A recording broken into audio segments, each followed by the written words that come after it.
My name is Donald Clay, and I'm proud to pastor Petra International Ministries. Most people call me Bishop. I'm okay with people calling me whatever is in their heart to call me.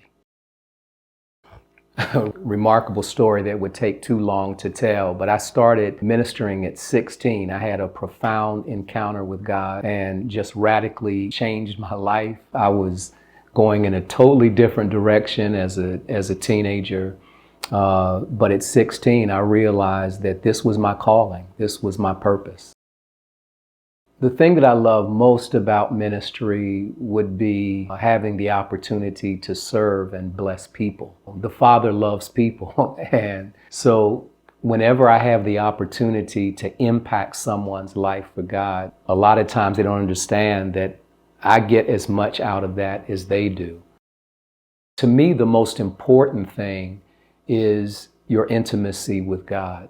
More than church, more than preaching, more than any of those things. Living a life where you recognize that every day you're desperate for Him and you sort of embrace that desperation. And the goal is to become closer to Him so that we become more like Him.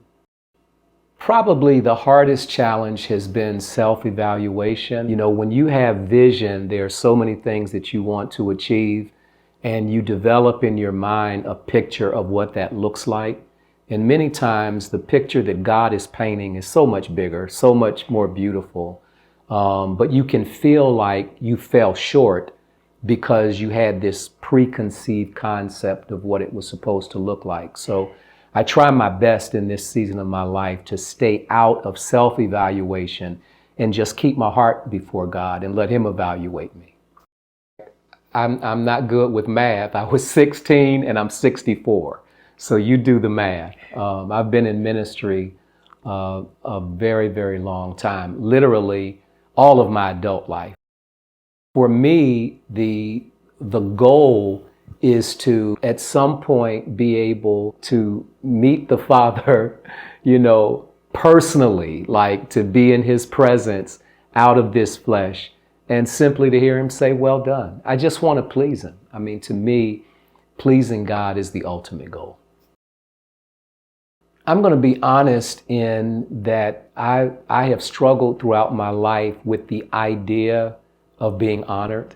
And so, God is doing something in me through this. And I'm just so appreciative and so humbled.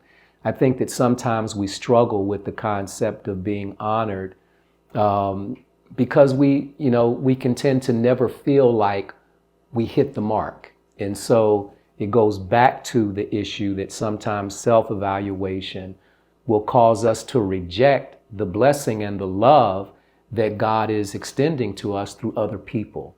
And so I'm just super appreciative. I've got to say this real quick, that the powerful thing about honor is that it not only acknowledges the God in people, but it actually prophetically pulls the God out of them so that they begin to manifest it. And so your honoring me, I'm believing, is going to pull something even better and greater out of my life. Thank you so much, Marcell Johnson. Thank you, Global Transformation, for this powerful honor.